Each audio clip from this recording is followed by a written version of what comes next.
जय हिंद साथियों। Subhash global studies में आपका स्वागत है। मैं हूं सुभाष यादव। आज दिल्ली सल्तनत के अंतर्गत जो अगला वंश है जिसे तुगलक वंश के नाम से जाना जाता है, उसका ये क्लास है। और इस क्लास का उद्देश्य विभिन्न परीक्षाओं में जो इससे संबंधित प्रश्न पूछे जा सकते हैं, उन सारे प्रश्नों को आप अच्छी तरह से कर सकें। क्योंकि दिल्ली सल्तनत का देखा जाए तो भाई उसमें शुरुआती दौर में आपने गुलाम वंश का अध्ययन किया। गुलाम वंश के तहत कुतुबी वंश, शमसी वंश, बलबनी वंश, फिर खिलजी वंश और अब है तुगलक वंश। यहां पर ध्यान दें, तुगलक वंश। साथियों, तुगलक वंश का दिल्ली सल्तनत के राज सिंहासन पर आसीन होकर के शासन काल है 1320 ईस्वी से 1414 ईस्वी, यानी लगभग 94 वर्ष, यानी 94 ईयर्स इन लोगों ने शासन सत्ता का संचालन किया। अब प्रश्न के दृष्टिकोण से ध्यान दीजिएगा। आपसे परीक्षा में प्रश्न पूछ लिया जाए, दिल्ली सल्तनत में सबसे अधिक कार्यकाल किस वंश का है, तो तुगलक वंश का है सबसे अधिक। और अगर सबसे कम पूछ लिया जाए, जो कि पिछले वीडियो में भी मैंने बताया था जब खिलजी वंश पढ़ा रहा था, पुनः बता दे रहा हूं, इसको भूलिएगा मत। सबसे कम कार्यकाल है खिलजी वंश का और सबसे अधिक कार्यकाल है तुगलक वंश का। क्लियर? आगे देखें। संस्थापक है गियासुद्दीन तुगलक। जहां तक साथियों गियासुद्दीन तुगलक की बात है, तो इनका पहले नाम था मलिक गाजी बेग तुगलक। इनके पिता का नाम था मलिक तुगलक और इनकी मां हिंदू थी, एक जाट महिला थी।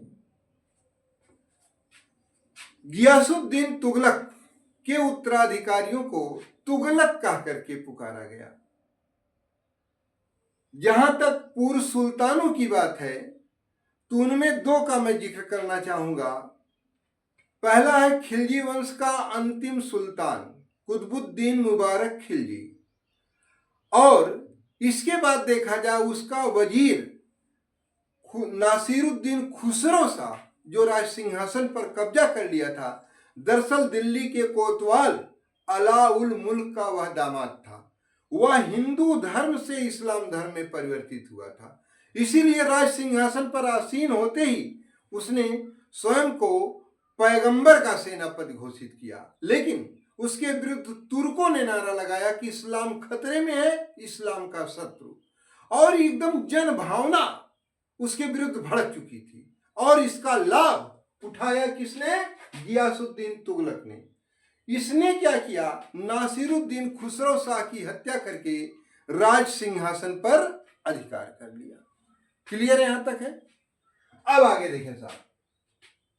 जहां तक गियासुद्दीन तुगलक की बात है, इसने देखो, कोई भी राज्य हो, जैसे शरीर है, इसमें रक्त संचार सिराओं और धमनियों के माध्यम से होता है, ठीक है ना? तभी स्वस्थ रहेगा। तो अगर उस सल्तनत में या राज्य में अगर राजस्व यानी लगान नहीं आएगी, तो विभिन्न जो सुल्तान जन कल्याणकारी योजनाओं को कार्यान्वित करता था या युद्ध पर सेना लेकर जाता था, एडमिनिस्ट्रेशन में तमाम सुधार करता, तो वो ही नहीं सकता है, क्योंकि केंद्रीय कोष में धन ही नहीं रहेगा, तो कैसे होगा? और दिल्ली सल्तनत में लगान को क्या कहा गया? खराज। क्लियर? खराज माने भू राजस्व, भू माने जमीन, राजस्व माने वसूलना लगान, ठीक है? तो इसने क्या किया था?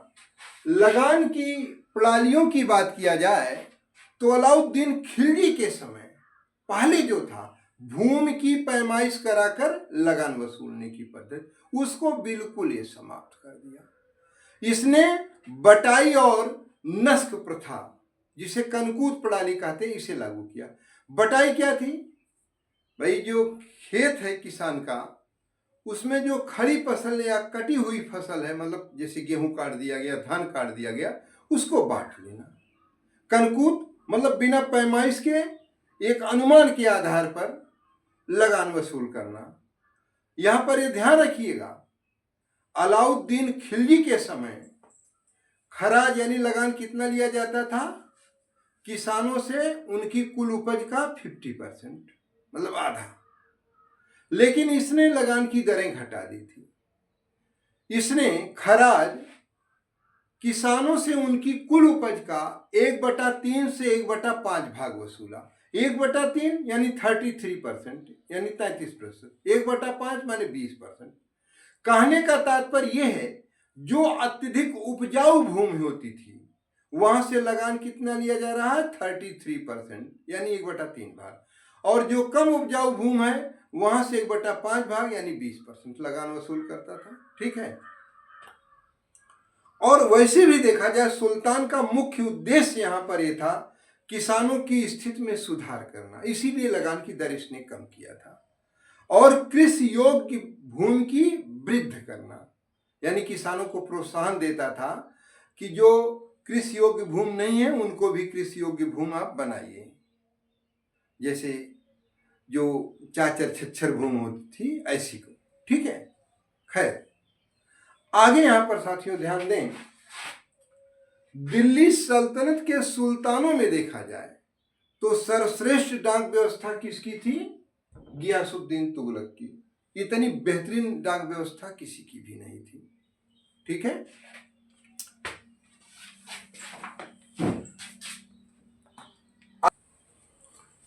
अलाउद्दीन खिलजी के समय और इसके समय की तुलना किया जाए या अन्य सुल्तानों के समय की, तो सर्वश्रेष्ठ डाक व्यवस्था किसकी थी?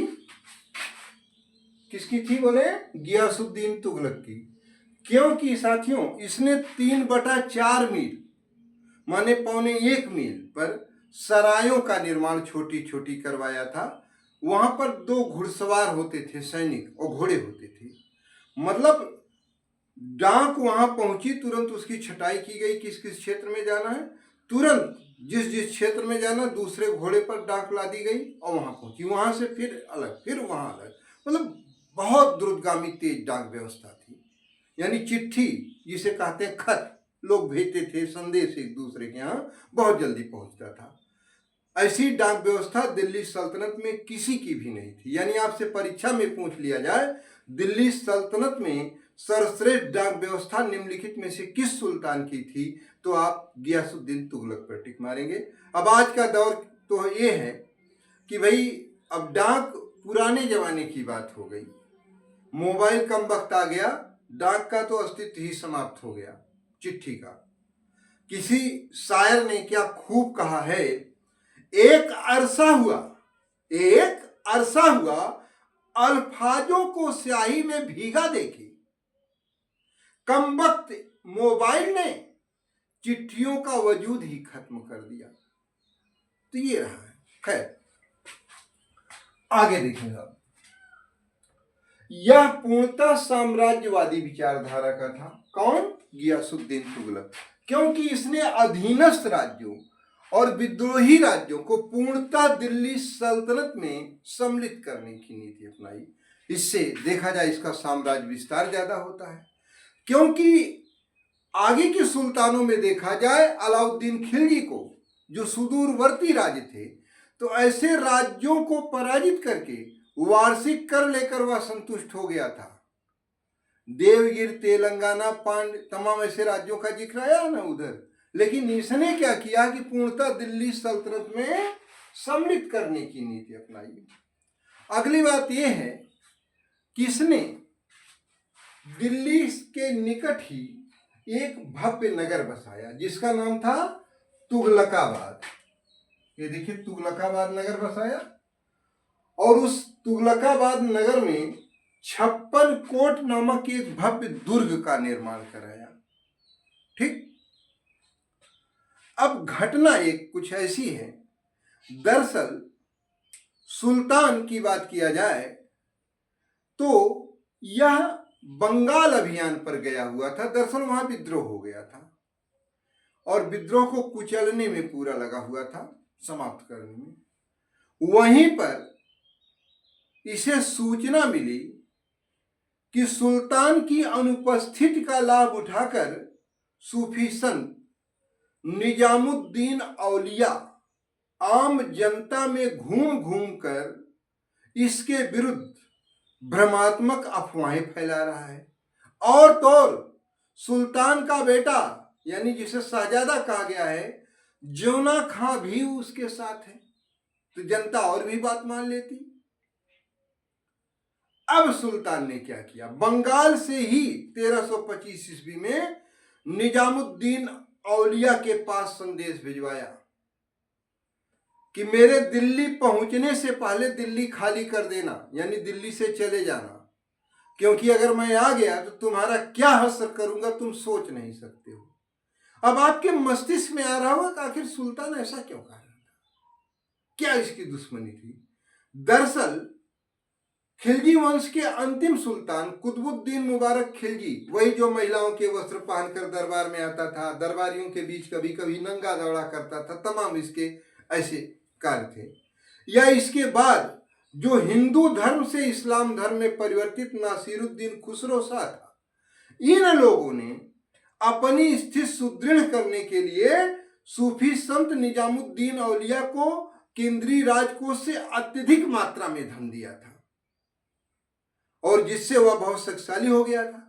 और जब गियासुद्दीन तुगलक राज सिंहासन पर आसीन हुआ, इसने स्पष्ट संदेश भेजा निजामुद्दीन औलिया को कि जो धन तुम्हें मिला वह वापस कर दो।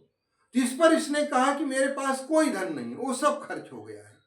लेकिन अब जब बंगाल अभियान पर था, निजामुद्दीन औलिया की करतूत को क्या कहते हैं कि निजामुद्दीन औलिया जो जनता में भड़का रहा था सुल्तान के विरुद्ध, मतलब गलत एक तरह से देखा जाए संदेश दे रहा था, तो उस पर ही क्रोधित हो गया। तब इसने संदेश भेजा था कि मेरे दिल्ली पहुंचने से पहले दिल्ली छोड़कर चले जाना।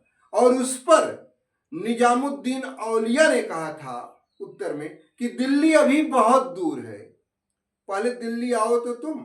खैर, सुल्तान वहां विद्रोह समाप्त करके 1325 ईस्वी की ही बात है, वापस राजधानी यानी दिल्ली की तरफ लौटा। लेकिन तुगलकाबाद से लगभग 8 किलोमीटर दूरी पर अफगानपुर नामक एक स्थान था। वहां पर ही इसके बेटे यानी शहजादा जौना खां, या जिसे कहीं कहीं जूना खां लिखा जाता है, इसने लकड़ी का भव्य अस्थायी महल बनवाया था और अपने पिता से मिला।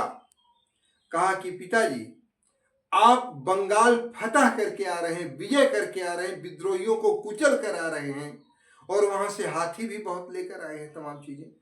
तो मैंने आपके स्वागत के लिए अफगानपुर में भव्य अस्थायी लकड़ी का महल बनवाया है। और ध्यान रखिएगा, इसकी डिजाइन तैयार करने वाला इसका वास्तुकार अहमद अयाज था। इसको ध्यान रखिएगा, बिल्कुल मत भूलिएगा, ठीक है, अहमद अयाज। और क्या रहता है, इस अस्थायी महल की खासियत थी, एक खास स्थान पर अगर कोई शक्तिशाली पशु जैसे हाथी वगैरह हुए तेजी से अगर धक्का मार देता तो पूरा का पूरा महल भरभरा करके गिर जाता। ठीक। अब सुल्तान को लगा कि भाई मेरा बेटा मेरे स्वागत के लिए किया है, तो सुल्तान अपने खास वफादार मंत्रिपरिषद के सलाहकारों आदि के साथ बैठ करके, जब भाई सेना का परेड हो रहा है, फिर हाथियों का प्रदर्शन हो रहा है, ये देख रहा था, तो इसके बेटे जूना खान ने किसी न किसी बहाने हर एक अमीर को वहां से हटा दिया। सुल्तान अपने छोटे बेटे के साथ बैठा हुआ, यानी जूना खान के भाई के साथ बैठा हुआ, ये पशुओं का प्रदर्शन देख रहा था, हाथियों का। और उसी समय अचानक भरभरा कर पूरा का पूरा महल गिर पड़ता है। सुल्तान अपने बेटे को अपने सीने के नीचे ऐसे रखकर बचाने का प्रयास कर रहा था, और दबकर इन दोनों की मृत्यु हो जाती है। अब जूना खां पर शंका इसलिए होती है, जो आगे मोहम्मद बिन तुगलक नाम से सुल्तान बना, क्योंकि जब यह सुल्तान बना तो उस वास्तुकार अहमद अयाज को अपना वजीर नियुक्त किया। वजीर माने मंत्रि परिषद का प्रमुख। तो आप खुद सोचिए कि एक सुल्तान की इसके द्वारा बनाए गए महल में दबकर मृत्यु हुई, तो उसको दंडित करने के स्थान पर वजीर नियुक्त किया जा रहा है, तो कहीं न कहीं दाल में तो कुछ काला लगता है नजर।